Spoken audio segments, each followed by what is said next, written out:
Okay, hi everyone.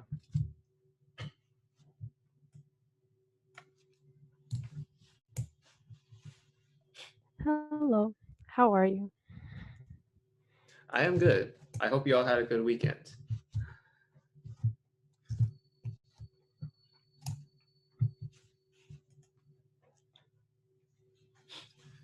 So did anyone do anything exciting?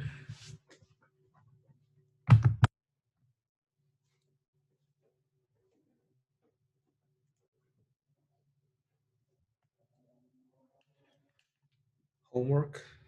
I don't know. I don't think homework's exciting.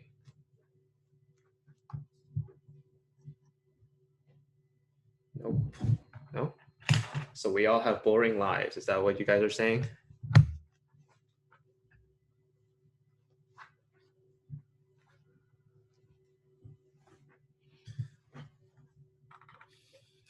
All right. Well,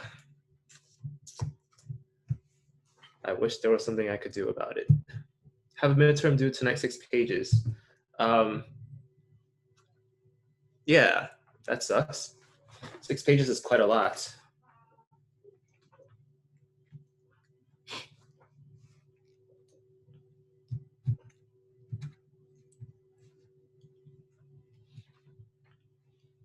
All right, well, I guess we'll jump right into it. How was the homework for the last lesson?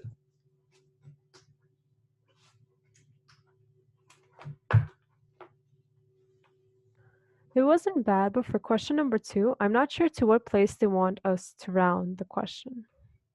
Like the numbers. Didn't say. Okay, so I guess we have some issues. Let me just pull up Lumen real quick.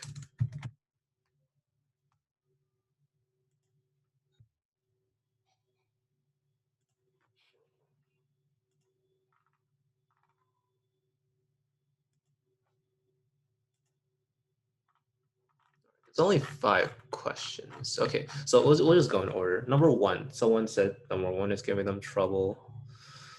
Uh, let's see what number 1 is.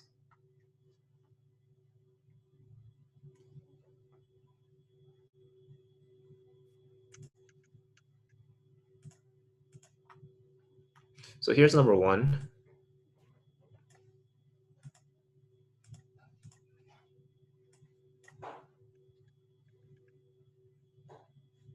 Yeah, number 1 is Simpson's rule. You can tell because they ask you to find S sub 4, and the only method approximation starts with S is Simpson's rule.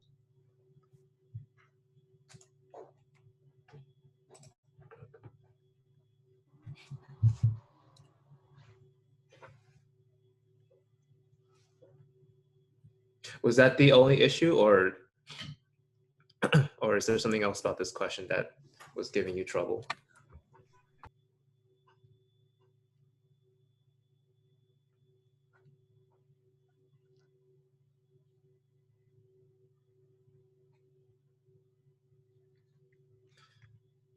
Yeah, I mean, I don't think this one's too bad. It is Simpson's rule with 4 subintervals. So this one, I think, is. Let me just write out the expression so you can have it for reference. So this is 4 minus 0 over 4. So each subinterval is just 1. And then you have f of 0 plus 4 f of 1 plus 2 f of 2 plus 3, not 3, plus 4 f of 3, and then the last term is just f of 4. So that should give you the answer to this one. But yeah, I mean, if you got that, then yeah, you probably just made a calculation error.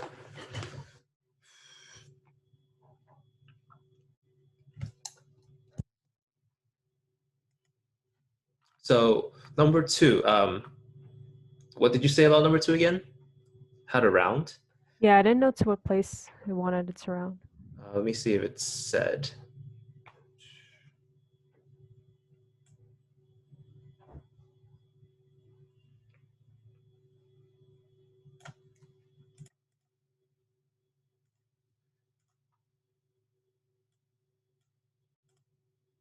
Okay, so uh,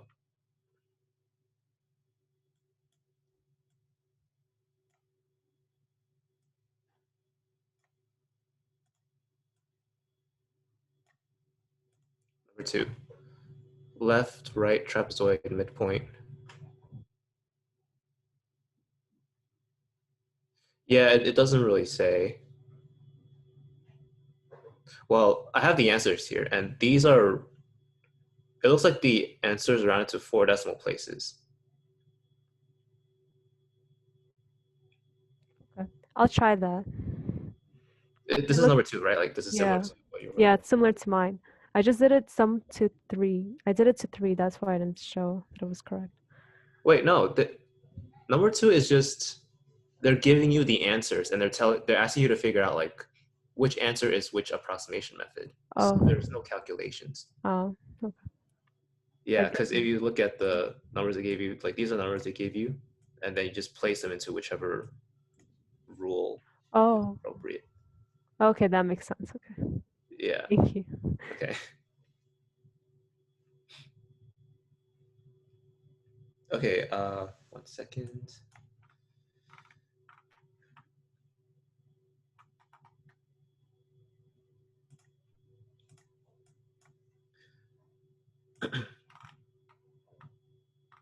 Number 4. Let's see number 4.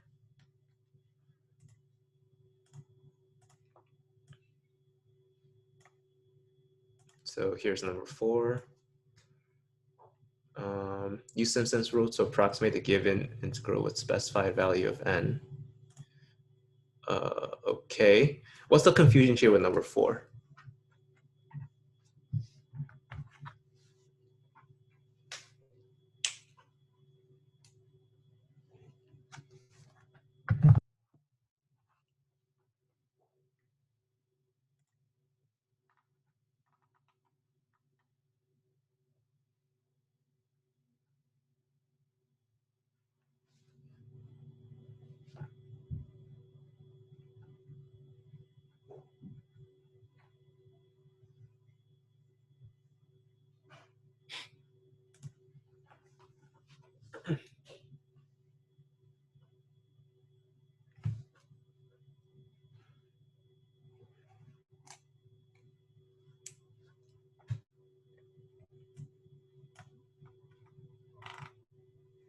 Mm, to the student who requested number 4, is there a particular step that you're confused about, or is it just like the whole question in general?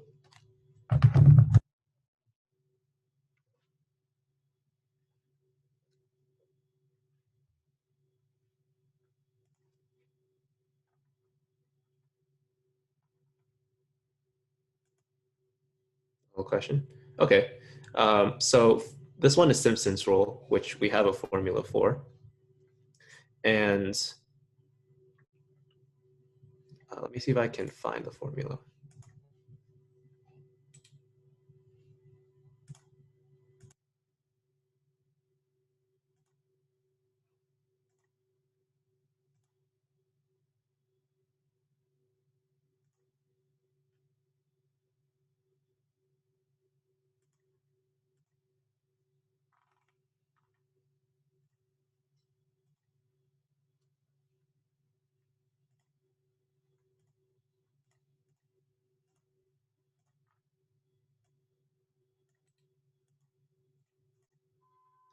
Okay, so here's the formula.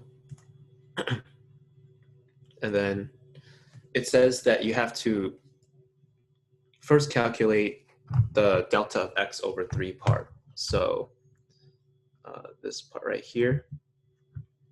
And recalling that delta of x is basically your interval, which for this integral is from 1 to 5. So it's 5 minus 1 divided by how many subintervals you have. So that's 8.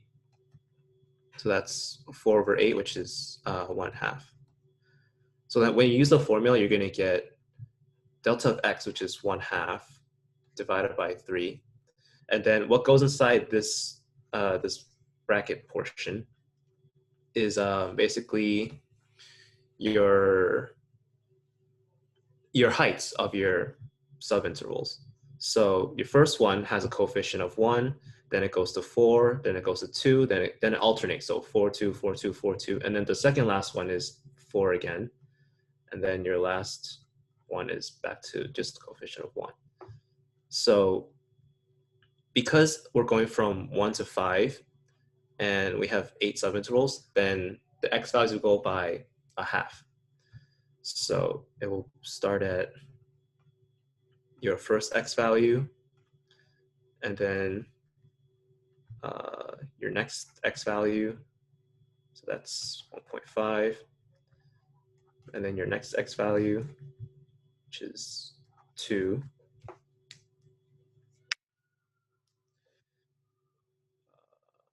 Then you have 2.5, then f of 3, f of 3.5, f of 4, f of 4.5, and f of 5. So then the coefficients would be 1, and then 4, 2, 4, 2, and then 4, and then 2, and then 4, and then the last one is coefficient of just 1. So this would be the expression for you to evaluate for this question.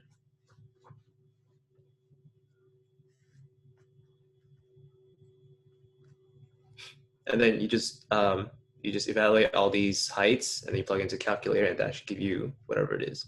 This was negative 1.70. So does that clear up how to do it or no?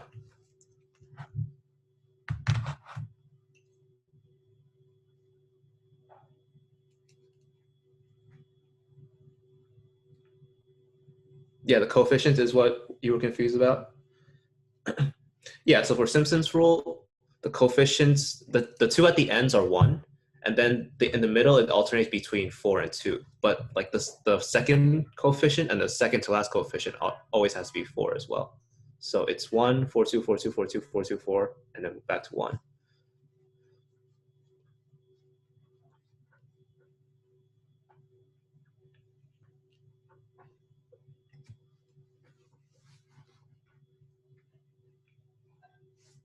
Okay. Someone wants to see number 3. All coefficient be 2. Yeah, no, it wasn't. All right. So for question 3, the final answer. Let me see question 3.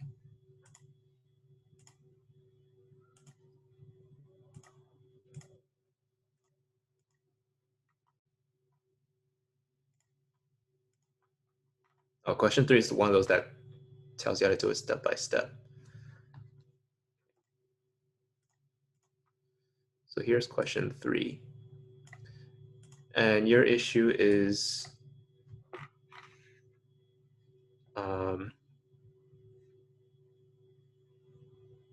the last two answers. So this gives us S of 4 equals all of that, round to 6 decimal places. Okay, and you make sure you round it to whatever they wanted, right?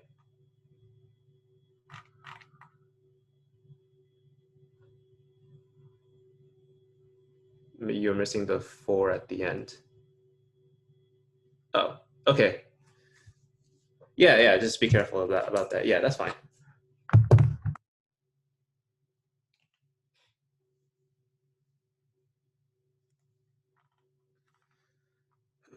Okay, so other than that, I think we're pretty much good with the homework. Anything else you guys want to go over before we start the next topic?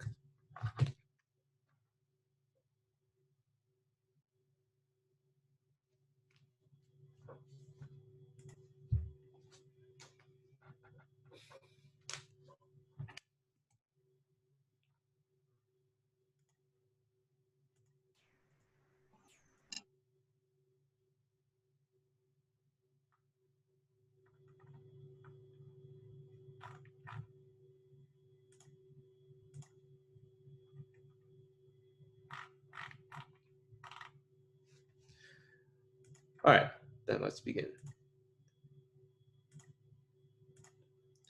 So we are at section 6.6. Title of the section is improper integrals.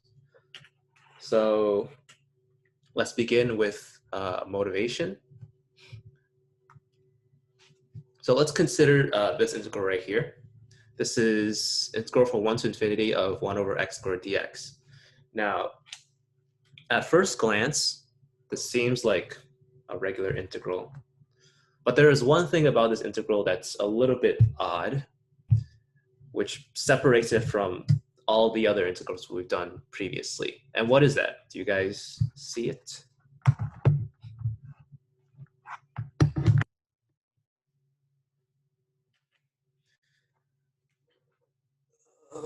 Yeah, so the infinity, right? We've never actually did a question where we had infinity as a limit. So that's basically what makes this an improper integral. First, we're going to figure out how do we actually integrate this. So we're just going to do it, and then we will generalize. So let's do this one. I'll show you how to do it, and then I will go from there because you guys have never seen this yet. So this is how it works. What you want to do is, instead of writing infinity, you're going to write a variable instead. So let's just choose a letter. I don't know. What letter do you guys want? Choose a letter, guys.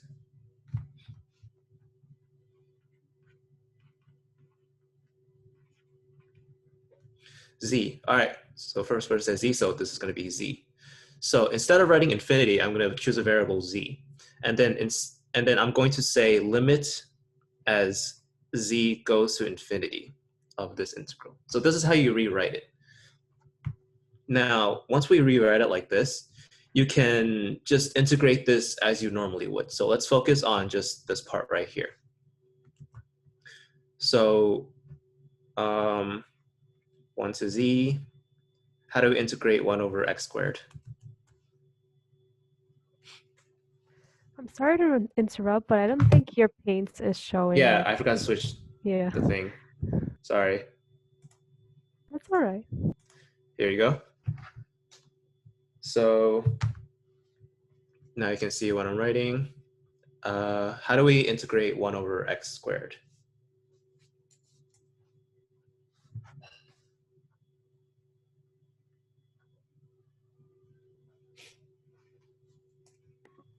Do we set the power as a negative?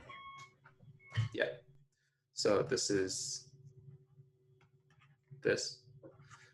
And then to integrate, it's you add 1 to the exponent and then divide by your new exponent. And then this is going to be evaluated from 1 to z. So to evaluate it at the limits, first you plug in the upper limit. So this is going to be z to the negative third power over negative 3 minus, now we're going to evaluate at the lower limit. So 1 to the negative third power over negative 3. Okay, so this is our integral evaluated. Now we can focus on the part in the front. So the limit as z approaches infinity part.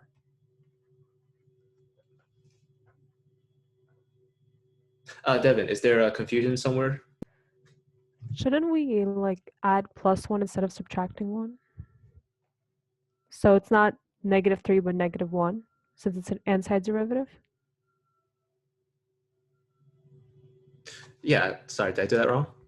Let me just double check. I haven't done this in a while, hold on. So for derivative, you bring it to the front and you subtract. So for integral, no, I think. For integral, you do the opposite. So you add instead. So whatever like. Oh yeah, I see what I did. I said add, but then I didn't add. Okay. Yeah, you're right. -2 plus 1 is not -3. Thank you for that.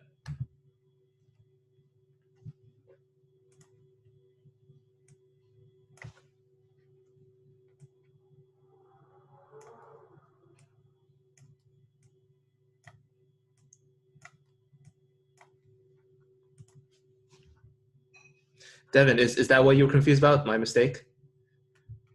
Probably. Yeah, okay. So just fix all this. All right, there you go. So this is our integral evaluated. Now we can focus on the limit as z approaches infinity. So before I actually do that, it's probably better to write everything like more readable because we have too much negative signs everywhere. So z to the -1, I'm gonna write it as 1 over z. And then the -1 in the denominator, I can just write it in front like that. And then same thing for the other term. So this is just, it's just 1. All right. So now when you evaluate this limit, what do you get?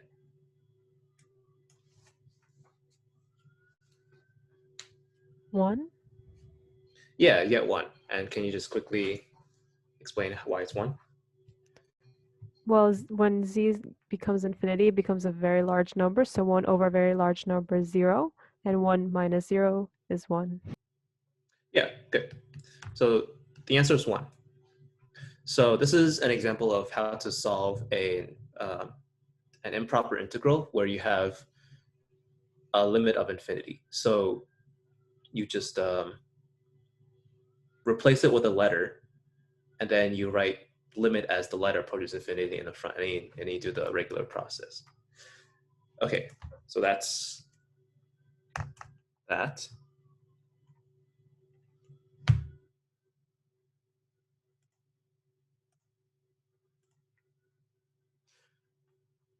All right, so we just did this question. I also want to talk about the graphical representation of our answer.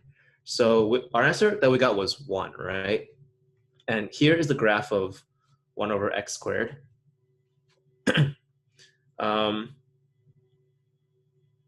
So what we just found out is that on this graph, if you were to imagine the boundary between 1 and infinity, which is our limits of integration. So imagine the area under the curve from 1 to infinity. That area is equal to 1. That's what we just found out. I don't know if you guys found it interesting, but that's the area. Okay, so now we have some definitions that I need to tell you guys. So there's 2 definitions here. there's the word convergent and divergent. What do these words mean? So an integral is said to be convergent if the associated limit is a finite number, and divergent if the associated limit does not exist or is some sort of infinity. So the example we just did, what would that be? Would that be convergent or divergent? Convergent? Yeah, convergent, because we got a finite number as our answer.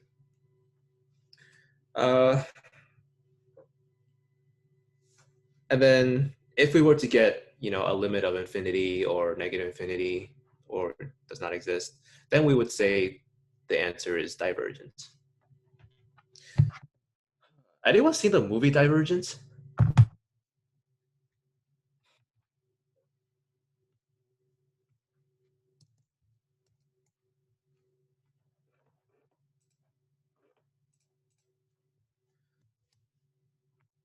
You read the book? I saw the movie.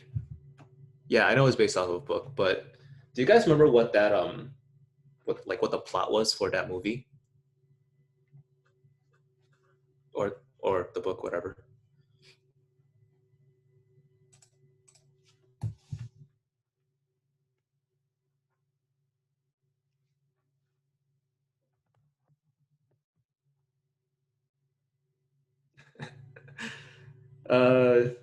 Yeah, it was like I felt like it was a ripoff of Hunger Games, but the the premise of the movie was that you have these you have a dystopian future where like people take a personality test to determine which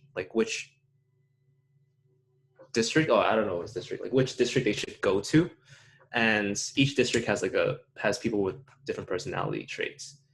So like as you're being tested, it is possible that you have more than one personality trait, which in the movie they said it was really bad. But people who have different personality traits, like more than one, they were called divergent because well, the word divergent means to split. So I don't know if that relates to anything, but it might help you remember what divergent means in, cal2. So when you go to infinity or negative infinity, like you can imagine that splitting and you can say that's divergent. Anyways, that was my terrible attempt at relating math to another topic, but we'll move on for now. Okay, so this is how you deal with improper integrals where the limit is infinity. So the one we did earlier, the infinity limit was like the top limit. So when you have that situation, you can look at the first part. It says just to replace it with the variable and then do limit as that variable goes to infinity. So another case is when you have infinity in the bottom limit. So situation number 2, pretty much the same thing. So you replace it with a variable and then you'll write limit as that variable approaches negative infinity. And then the third case is, well, what if you have both limits that are infinity? In that case, you have to split it into two separate integrals, like so. You had to split it with a middle point c, and that c can be any number. So, you probably just choose whatever is most convenient. And in this case, your answer, you only get an answer if both intervals that you split into are convergent. So if one of your integrals turns out to be divergent, then the whole integral turns out to be divergent, which should make sense because if you have infinity and you get like something else, it's always going to be infinity.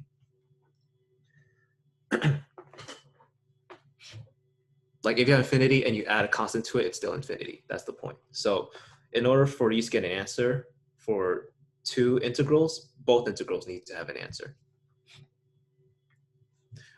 All right, so that's how you deal with it. What's next? Okay, let's do this one. Actually, I think this one's simple enough. You guys can try it on your own. So let me give you guys 4 minutes to do this one. It's similar to the first one, so should be fine.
Who here likes shopping?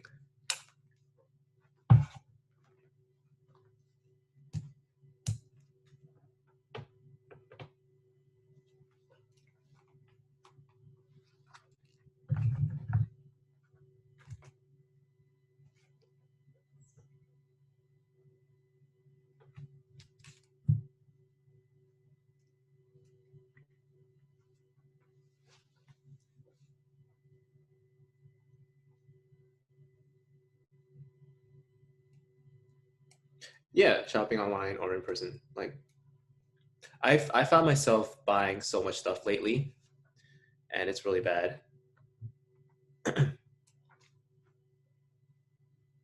My justification was, well, if we're all gonna just stay home all day, I might as well just get it now because there's nothing else to do.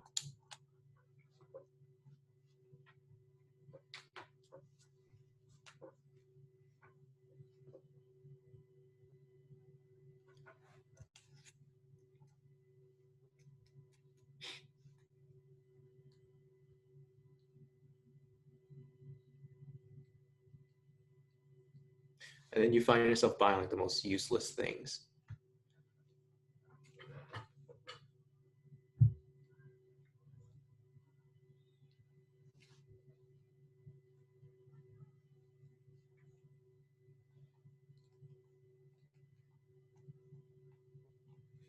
A bike. Yeah, I should. Right now, I end up driving everywhere whenever I need to go somewhere. But yeah, bike sounds like not a bad idea. Oh yeah, like right now I just buy like a bunch of clothes and shoes and not even wear it because you can't go anywhere.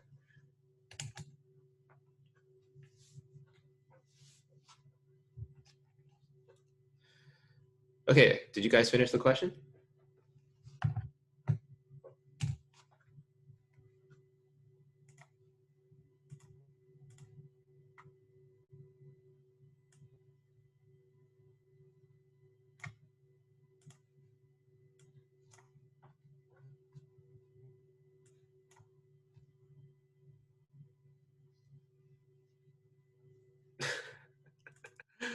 That's so funny. You just wear new stuff and sit in front of a laptop. What's a whetstone? Actually, I can look that up. Whetstone. Oh, it's that thing you sharpen a knife with. Yeah, okay. That's, yeah, like everyone's just buying random stuff these days, unless you need a whetstone. All right, let's go through this question. Make sure to switch my screen so I don't forget. Okay, so here is the question. What is the, or before that, what situation is this? Is this like the first situation, second situation, third situation of the three cases?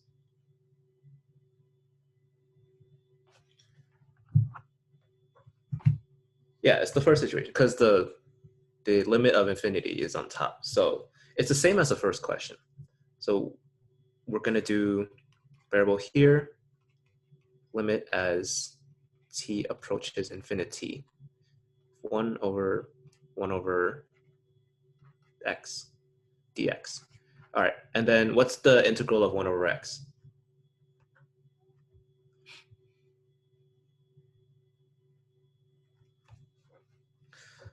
ln of x, yep. We're going to evaluate this from 1 to t. So this would be ln of t minus ln of 1. Okay, and then we're going to do limit as t goes to infinity.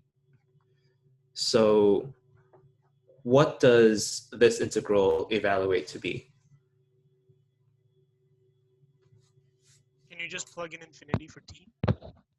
Yeah, I mean, technically that's not what you're doing, but yeah, you think about it. So as t, like as look at the ln graph, ln of x, and then as the x value goes, to the right side, It what goes happens? to 0. Does it go to? I don't think it. ln? Yeah. It should be infinity. Yeah, I think it's infinity. Yeah, ln of a really big number goes to a really big number. I think it's infinity. Wait, ln is the inverse of e, right? So if e goes that way, then ln goes like that. Wait a minute. Well, I mean, inverses don't like sort of. They're a little bit weird with limits. They only switch the domain and range, but the limits might still be the same. Yeah, I think the graph of ln was like this. Yeah. But it's still like as you go towards the right, it still goes up, so it's still infinity. Oh, we're not allowed to assume that it stops at asymptote. At y. There is no asymptote for ln. Like this is not an asymptote. It keeps It's going not? up. No, Oh, it keeps going like up and up. Even though it's really slowly, it still does. Okay. I'll keep that in mind. That's a rule that I gotta write down somewhere. Yeah, okay. I think the asymptote is like over here. So Maybe, would this all just be infinity because infinity minus anything is infinity? Yeah, so the first part goes infinity and then ln of 1, I think that's 0, but it doesn't matter. So this is infinity. Yeah. So because infinity, what can we conclude the answer is? Divergent? Yeah, divergence. So exciting. Okay, so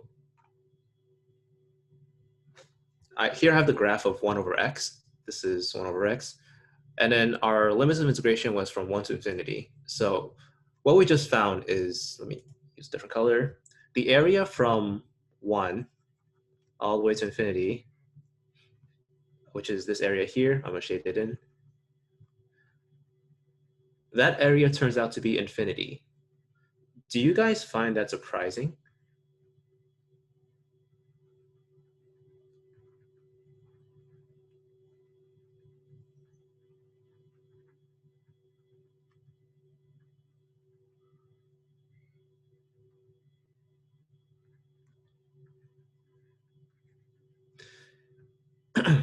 Yes, not really. I don't know. I feel like some of you guys are never surprised because you just don't really care. But the reason why it should be surprising is because, yeah, the graph does look very similar to the previous one. Do you guys remember the one we just looked at for 1 over x squared? So the one for x squared, 1 over x squared, let me just pull that up again.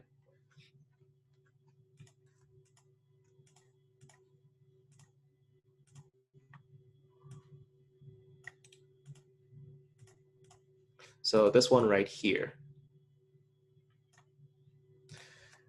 You can see that the graphs are similar. It's just ever so slightly different. So the one for 1 over x squared, which is this one, here's 1 to infinity. it is slightly like flatter. So it is a smaller area. I think the area here we said was 1, right? That was the integral. This is 1, and here's infinity. So this should be surprising because we moved the graph up by a little bit, but then it just changed the area to infinity. So yeah. Okay, let's see what else this PowerPoint has to say.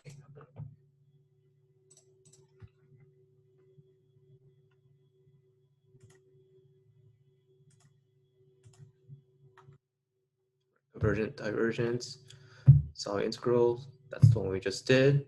Okay, so here we have what they call a fact. So consider this integral right here. Integral from a to infinity, where a is just some number greater than 0. So if you have a function in the form 1 over x to some power, the fact is that if the power is less than or equal to 1, then it is divergent. And then if the power is greater than 1, then it's convergent. Okay, so we can see that from the two examples we just did.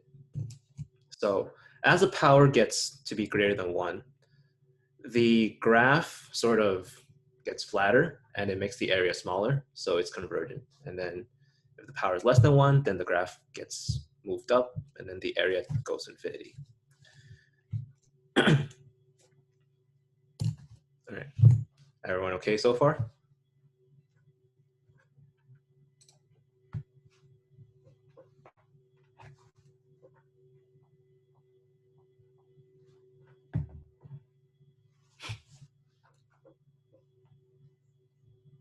Any comments?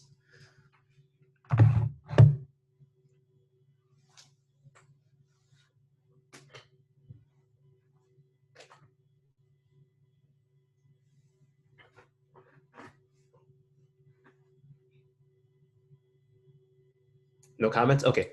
So next, we're just going to do some examples of these improper integrals. So yeah, that's what we're going to do. We'll do it together.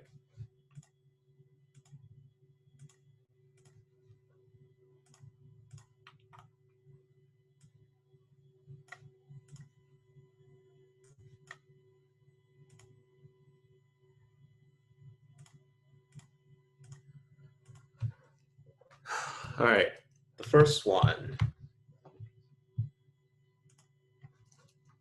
So we are going to replace the limit with a variable. Let's use, I don't know, what do you guys want to use? Give me a letter quick.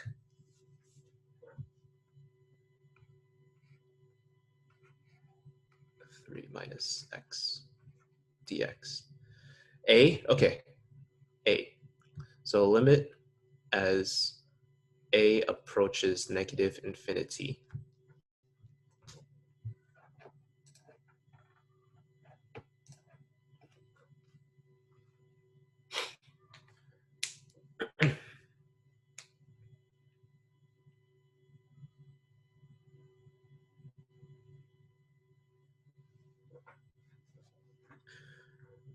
All right, and then how do we integrate this?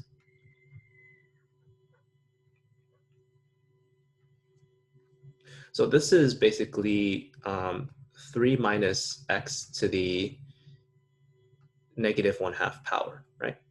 Dx. And then for integrating, let me not make the same mistake again. How do we do this? We add 1 to the exponent, which makes it 1/2. And then we divide by our new exponent. So that's divide by 1/2, which is just times 2. Also, we have to consider the inside function, which is 3 minus x. Because it's a minus x, we have to basically consider undoing the chain rule, so we need a negative here. or if you don't see where that comes from, you just do a u substitution, and then you'll see that du is -1. So that's the integral. We're going to evaluate this from a to 0. So this will be -2, 3 to the 1/2 power, plus 2, 3 minus a to the 1/2 power. And then we are going to take this expression and see what happens when the limit of a goes to -infinity.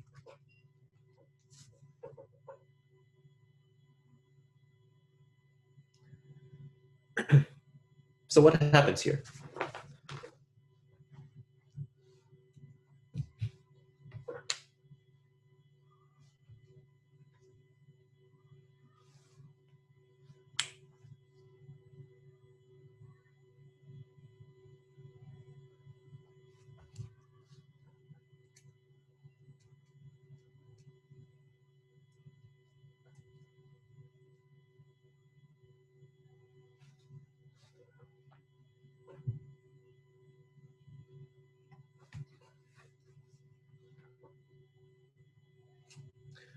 You get -infinity.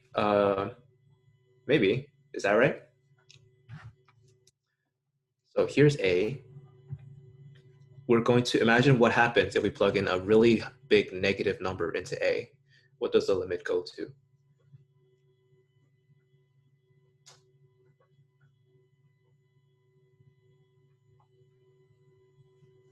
Positive? Negative? Positive?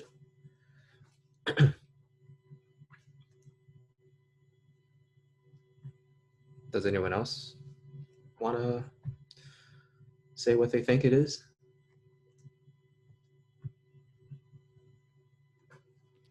I think it'll be positive infinity Okay, why positive? because we have a negative a in the front. So if we replace that a, it's going to be negative infinity minus negative infinity. So that becomes a plus. So 3 plus infinity. Yeah, that sounds good. So the a has a negative sign in front of it. So that basically cancels out with a negative sign for the -infinity. So it's just 3 plus infinity. And then we take the square root, it's still infinity. So this is all going to infinity. So what can we say about this limit? Divergent. Yeah, divergent. Okay.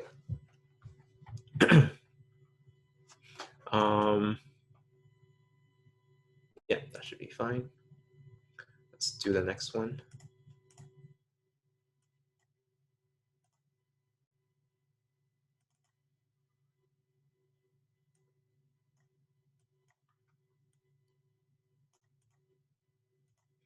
All right, so this one has infinity as a top and a bottom limit. So what we need to do is we need to split it into 2 separate integrals where we have to choose a splitting point. So the splitting point can be any number, but for most purposes, the most convenient number to split it at is probably just 0. So we're going to go from infinity to 0, and then from 0 to infinity. You can choose another splitting point if you want, but it might make your calculations a bit harder than what it needs to be. So this is dx plus xe to the negative x squared dx. And yeah, this should also make sense graphically because the original integral can also be thought of as the area under the curve. So what we're doing is we're just splitting the area under the curve into 2 separate areas and adding it together.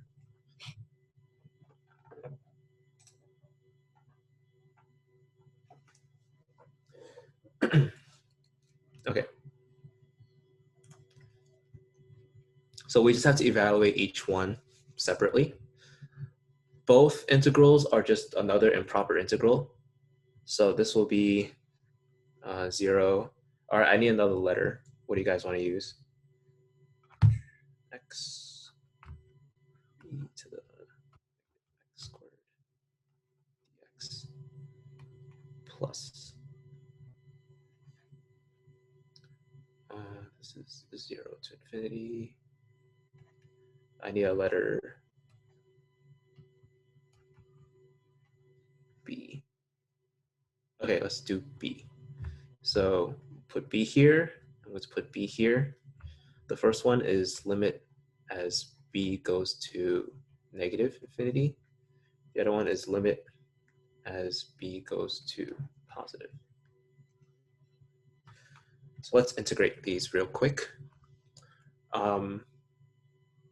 I think you can just let u equal to negative x squared. Is that right? So du is negative 2x dx.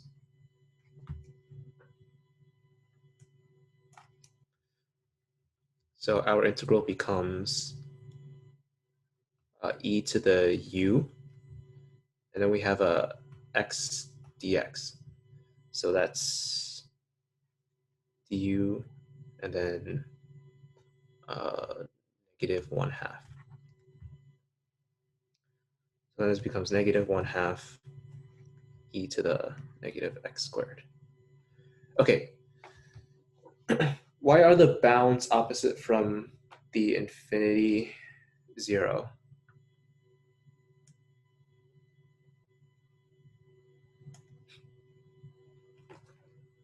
Why are the bounds opposite? Well, one of them is negative infinity and the other one's positive infinity. So you just think about it as a number line. So first we have negative infinity, and then 0's in the middle, and then infinity is all the way to the right. So the lower bound should always be the smaller one. So this is negative infinity, this is to 0, and then we go from 0 to positive infinity. So it always has to go in order from lower bound to upper bound.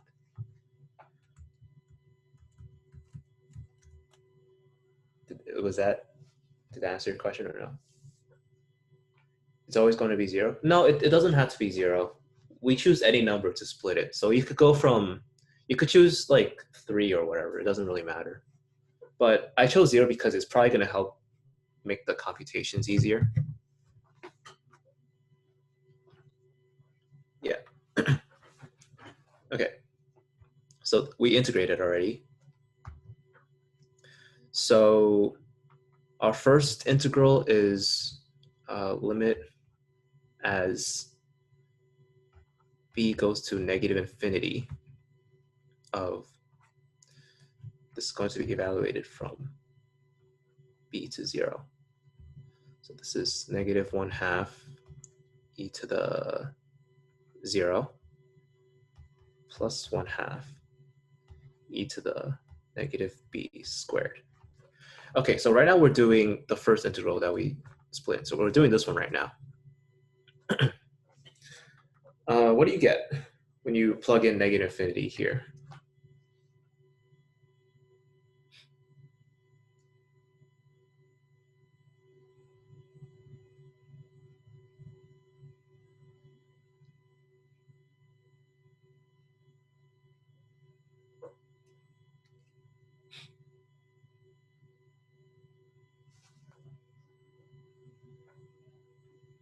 It's probably easier if we rewrite this. So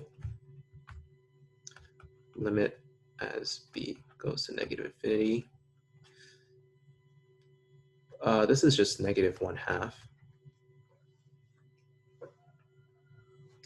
And then the other one is 1/2 e to the b squared.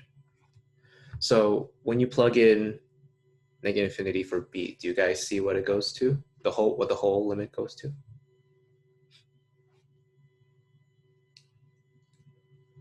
It goes to negative 1/2. Yes. So the reason why that is because we're going to plug in a really big negative number for b, which makes b squared really large positively. And then that just makes the denominator bigger. So this fraction will go to 0. So you're just left with negative 1/2.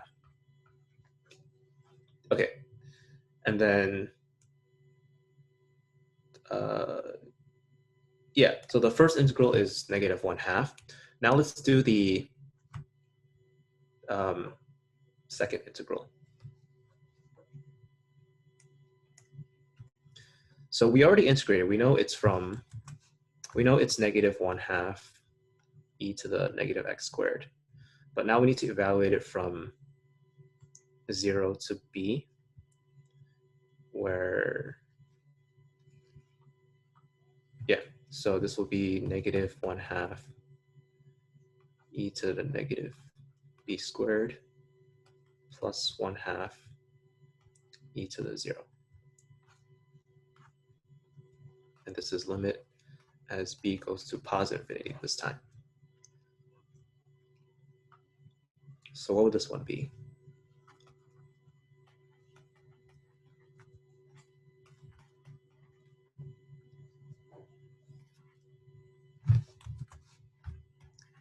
E to the b squared plus 1/2. Does everyone see what the limit is here? 1/2. Yeah, because the first fraction goes to 0. So this is 1/2. Okay, so what would be the answer to the whole question? 0. Yeah, 0, right? Because you would just add these two. So negative 1/2 plus 1/2 is equal to 0. So we can say that this integral is convergent and it converges to 0. Yes, very good. All right, any questions on that?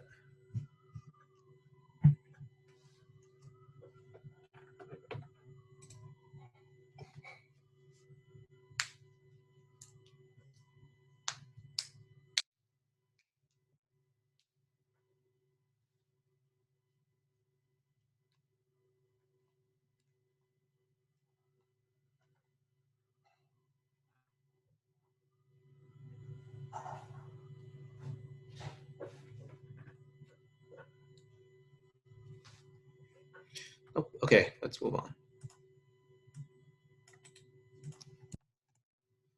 So now let's do this one.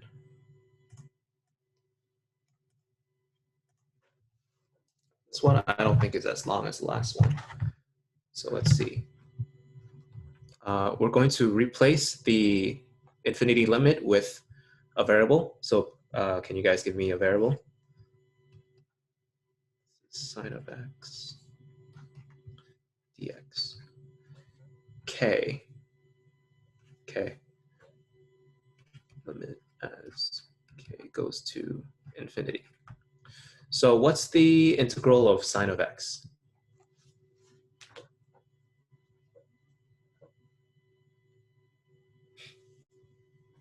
Thank you, negative cosine. We're going to evaluate this from -2 to k. So this is negative cosine of k minus minus, so it's plus cosine of -2. And then we're going to see what happens as the limit of k goes to infinity. So what happens here? Does anyone remember? Thinking about the cosine graph.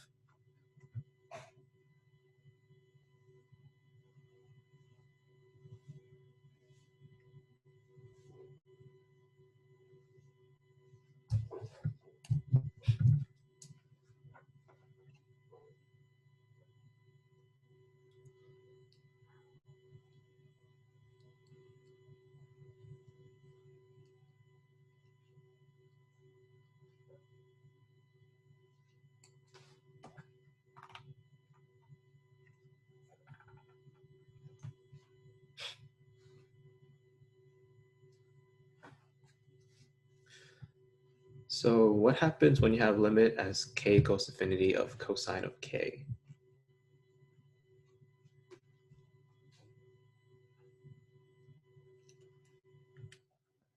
It doesn't exist. I don't know. Well, do you guys remember what the cosine graph looks like? Yeah. How does it look like? It oscillates between 1 and -1. It starts at from 0, 1, and then Yeah, like, let me try to correct. It's like this. Is that right? I think that's yeah, okay. that's right. Yeah. So as you go towards infinity, so as you look towards the right, is there a particular y value that is going to? Not really. It could go to either 1 or -1. Yeah. So if you guys remember what we said in like Calc 1 or whatever, when you have that situation, the limit does not exist. So yeah, this is dne. And then cosine of -2, that one doesn't really matter anymore because if the first one is dne, then the whole thing is dne. So this does not exist. Therefore, what can we conclude as for this integral? Is it convergent or divergent? Divergent. Yeah, good. So this is divergent. Okay.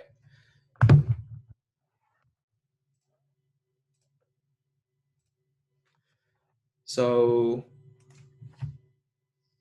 what do you guys think about these examples? Were they okay?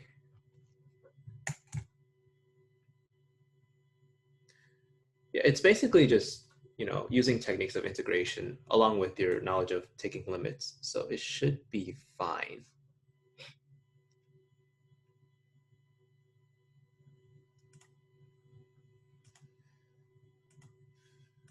Okay, moving on.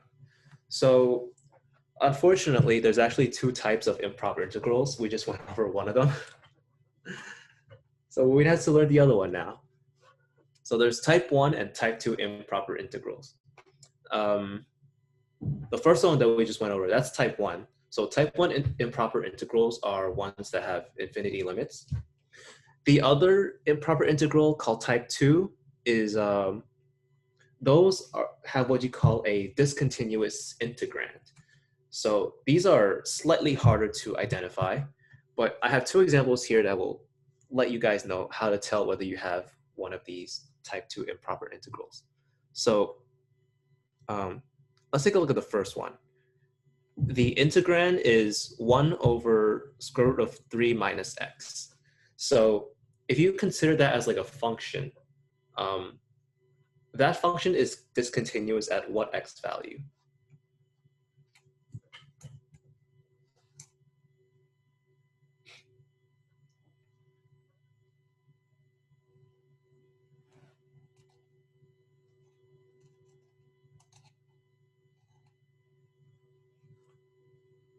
Three. Yes. So it is discontinuous at 3 because if x is equal to 3, then the thing becomes undefined. So it's discontinuous at 3. And also notice how 3 is part of, is contained within the interval of the top and bottom limit, right? So it goes from 0 to 3. So because the x value that it's discontinuous at is within the limits of integration, this is a type 2 improper integral, okay? Let's take a look at the second example here. So 1 over x cubed, where is it discontinuous at? At what x value? 0, right. Also notice how 0 is within the interval of the top and bottom limit. So this one is also a type 2 improper integral, okay? So the point of discontinuity, it could be at like one of the endpoints or it could be within the middle. So do keep that in mind. So that's how to tell whether you have a type 2 improper integral. Let's see what else they have to say about it.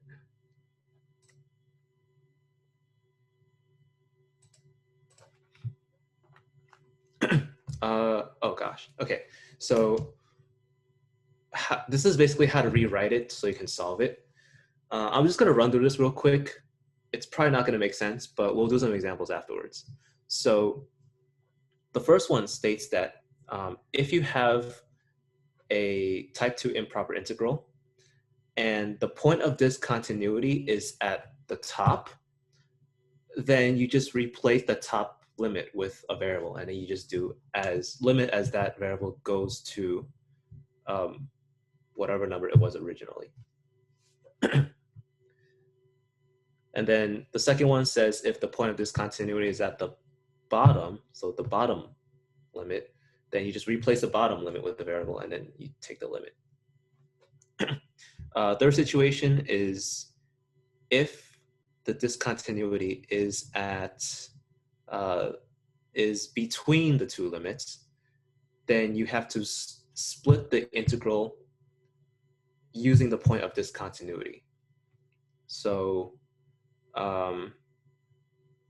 remember how the previous example we split when it was infinity to negative infinity, we split it as 0. So for this situation, you cannot just choose any number. You have to choose the point where it was discontinuous. And then the last one is if it's discontinuous in both limits, then you just split it into two integrals again, but then you have to choose basically a number to split it at, and it can be any number again. So that's that. Probably made no sense to any of you, but let's do some examples. So here are some examples of type 2 integrals. And we will just run through each one.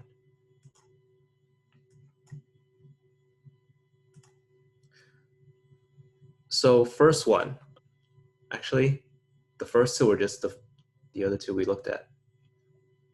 Okay, that's fine.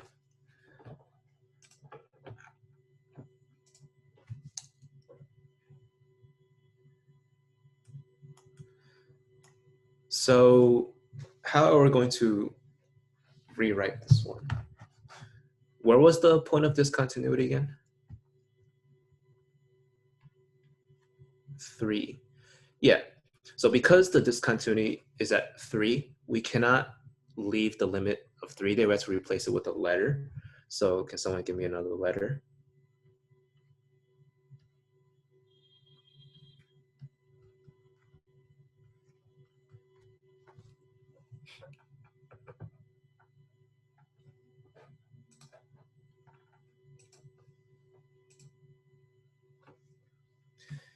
G. Okay, so we're going to do limit as G approaches 3. Okay, so that's how you rewrite it. Okay, let's integrate this. Did we do anything? Did we do something similar? Oh, we did. Okay. Yeah, we actually already did the integral for this. It was -2 square root of 3 minus x from 0 to g. Okay. -2 3 minus g plus 2 3 minus 0. Okay. And then limit as, oops, sorry, I didn't change tabs. There you go. As g goes to 3. All right, so right now our expression is limit as g approaches 3 of -2 square root of 3 minus g plus 2 square root of 3 minus 0.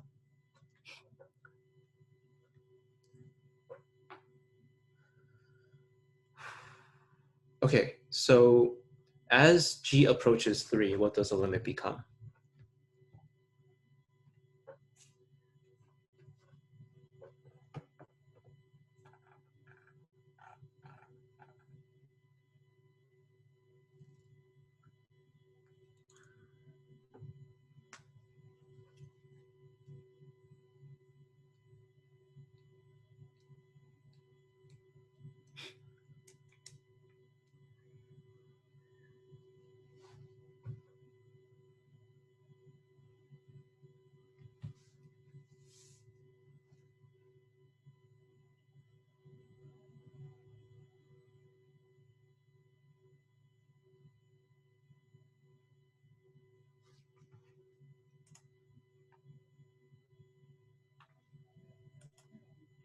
there was one thing I forgot to include in this that was in the previous slide.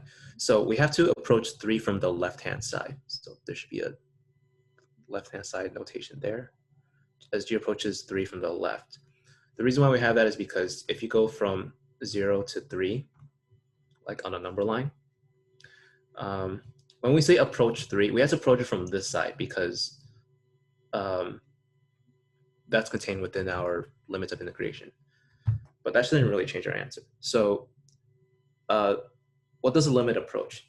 It's sort of easy to see. So when you plug in 3 into g, what do you guys get?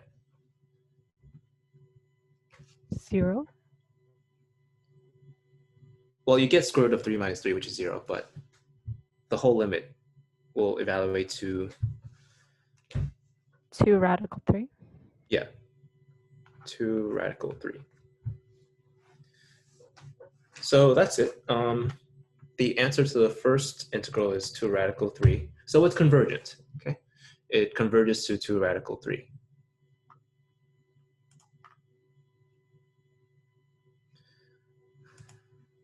Okay.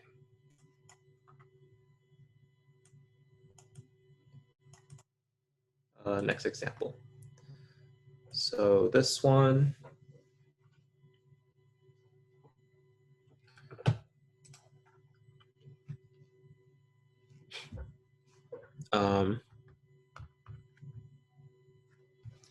we said that the point of discontinuity is at 0.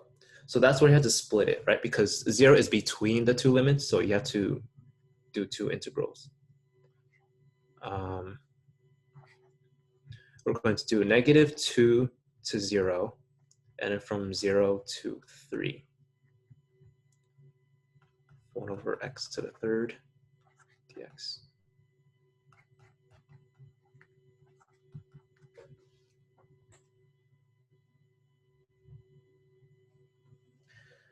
All right, so let's do these. The first integral, we can't just leave this as 0 because that's discontinuous there. So this is like the first situation. So we have to replace it with a letter. I'll just use t this time. So this is limit as t goes to 0 from the left. And then 1 over x to the third dx. So we already integrated this. This was -1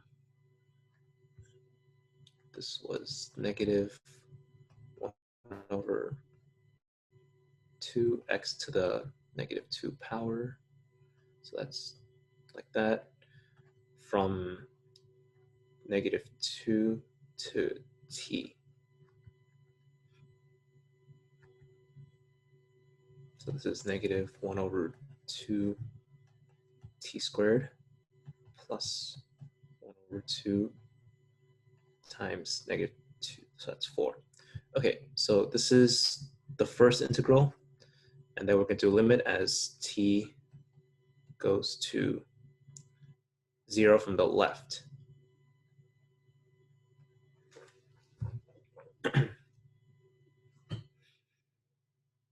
Okay, so let's think about this. As t approaches 0 from the left, what does the limit become?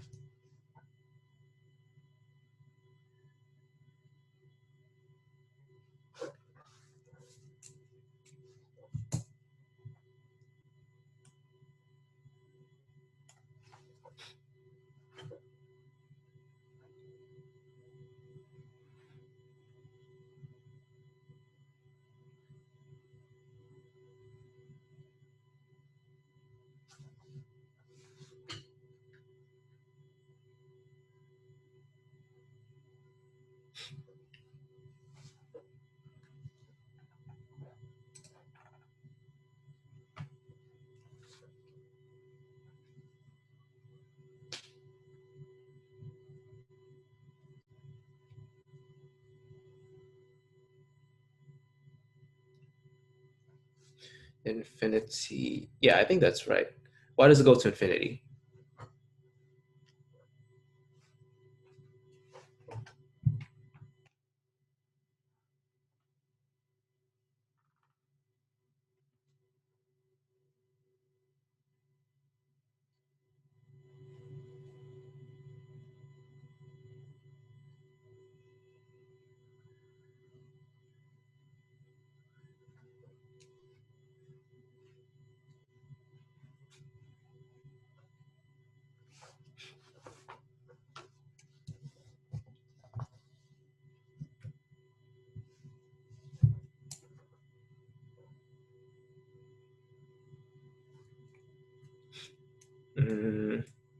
Yeah, so the first fraction, the t is in the denominator.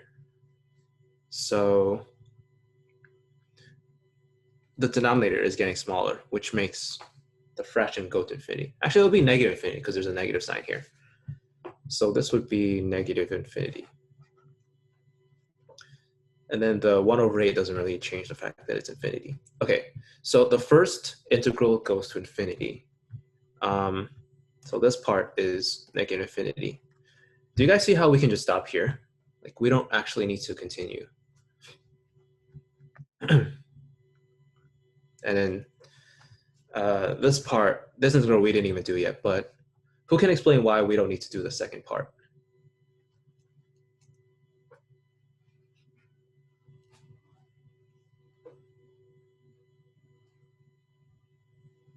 Because if it's infinity, we know it's going to be divergent, so we don't even have to continue. Yeah, so the fact that one integral was infinity, it doesn't matter what happens to the second integral. So whether the second integral is convergent or divergent, it won't change the fact that the whole integral is still divergent because the first one was divergent. So we can just say that question number 2 is divergent. Okay. Yeah. So that's that. Let's do a last question.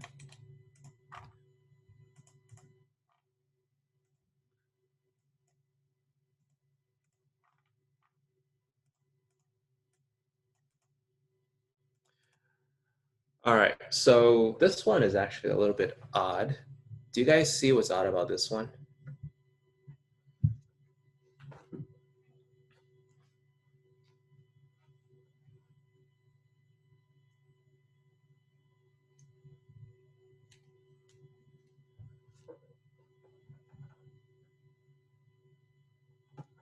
So let me ask you guys this. Is this a type 1 or type 2 improper integral?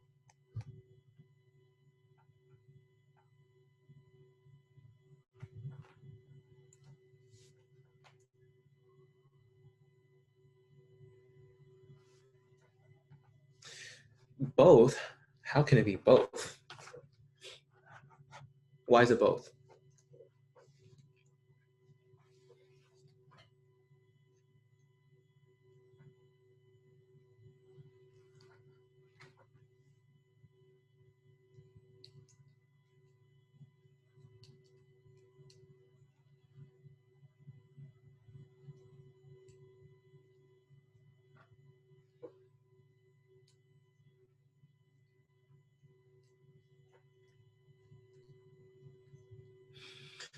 Yeah, so the infinity limit makes it a type 1 improper, but then it's also discontinuous at 0, and 0 is part of the is contained within the limits of integration. So this is also a type 2. So this is both, very good. But we can still solve it. So it's discontinuous at both quote unquote endpoints, which means you have to split it down the middle at a particular point. And we could use any point we want here. So where do you guys want to split it? From 0 to what? And then from what to infinity?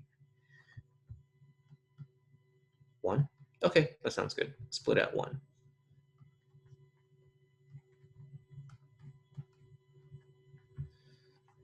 Dx plus dx. All right. Actually, didn't we do this one before? This integral right here. I think we did. Let me see. Can you guys check if we did that second one? We did it. That was the first problem of the day. Yeah. Okay, great. What was the answer for that one again? It was 1. Converges to 1? Yeah. Okay. So, all right, cool. So what do we need to do that one? So this converges to 1. Well, I mean, if it converges to 1, we still need to do the other one because, yeah, because if it was divergent, then we could stop, but it was convergent, so we have to keep going. So let's do the first one. So integrating it gives you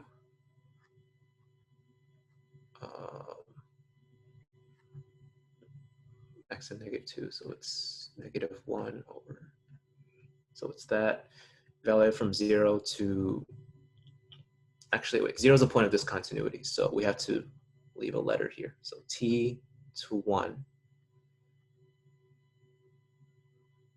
So we need to evaluate this as limit of t goes to 0 on the right-hand side. So this is 1 to the -1 power over -1. I don't need to write it like that.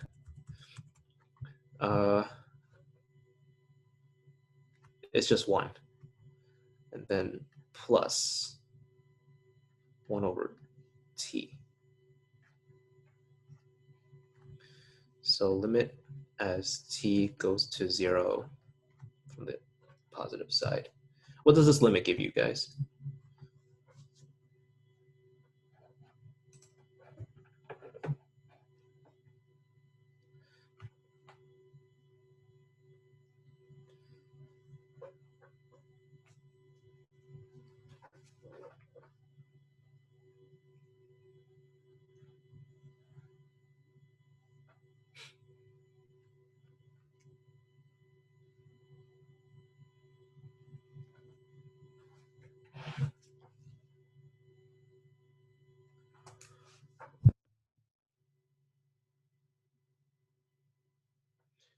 Yeah, gives you infinity because the denominator gets smaller, so the fraction gets bigger, so it's infinity.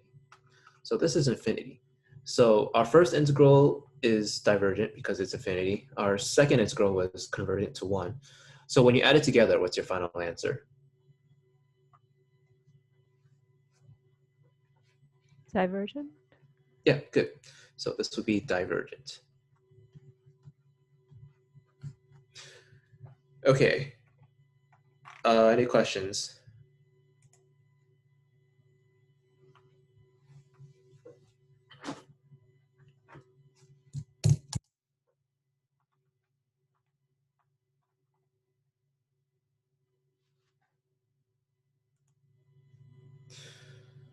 Why is it approaching 0 from the right side? It is because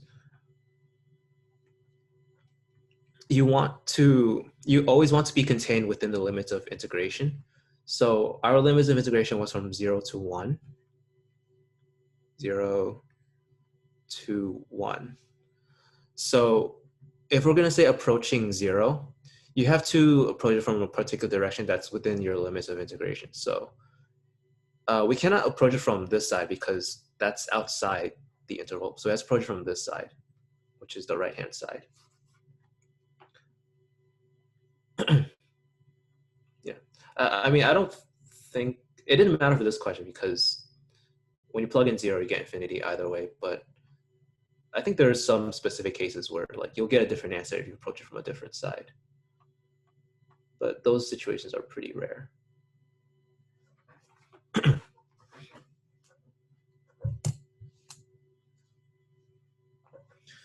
All right, well, this is the last question that we're doing for today. So this is your last chance to ask questions.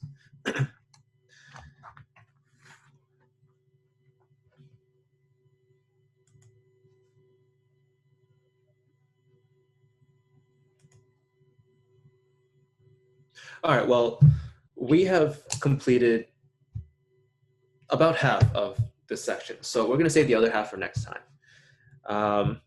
You don't have to do homework 6.6 yet because we're not done, but you can if you want to. You'll probably be able to do like the first half of the homework. Yeah, that's all we have planned for today. So if you're all good, let's stop here for today, and then we'll continue on Thursday.